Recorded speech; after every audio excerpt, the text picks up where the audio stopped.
শবে কদরের নামাজ ও দোয়া আছে কিনা? শবে কদরের অন্যতম আমল হলো রাতে দাঁড়িয়ে ইবাদত করা, নামাজ পড়া। এই জন্য আমরা লাইলাতুল কদরে ইনশাআল্লাহ তৌফিক অনুযায়ী দুই রাকাত করে করে লম্বা লম্বা কেরাত, লম্বা লম্বা রুকু, লম্বা লম্বা সিজদা দিয়ে খুব মনোযোগের সাথে দীর্ঘ সময় নিয়ে আমরা নামাজ আদায় করার চেষ্টা করব। এটাই হলো লাইলাতুল কদরের নামাজ। এর কোনো রাকাত সংখ্যা নাই যে এত রাকাত পড়তে হবে। যার যতটুকু তৌফিক হয়, 2 রাকাত, 4 রাকাত, 6 রাকাত, 8 রাকাত, তারাবির পরে রাতভর আমরা সেই নামাজগুলো পড়তে থাকবো ইনশাআল্লাহ। নামাজের পাশাপাশি লাইলাতুল কদরে করার জন্য স্পেশাল আমল নবী করিম সাল্লাল্লাহু আলাইহি সাল্লামের পক্ষ থেকে রেকমেন্ডেড আমল একটাই আছে, সেটা হলো মা আয়েশা রাদিয়াল্লাহু তাআলা আনহা বর্ণিত হাদিসে যে দোয়ার কথা আমরা জানি সেটা হলো আল্লাহুম্মা ইন্নাকা আফুউন, ক্ষমাশীলতাকে পছন্দ করেন, অতএব আমাদেরকে ক্ষমা করে দিন।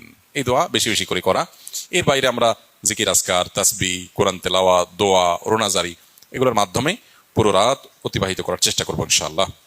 নামাজের ক্ষেত্রে বিশেষ কোনো নামাজ নাই যে লাইলাতুল কদরের এরকম এত রাকাত নামাজ, প্রথম রাকাতে অমুক সূরা এতবার, তমুক সূরা এতবার, এরকম কোনো বিশেষ নিয়ম নাই। বরং অন্য যে কোনো নামাজের মতো যে কোনো সূরা দিয়ে আমরা নামাজগুলো পড়তে পারি।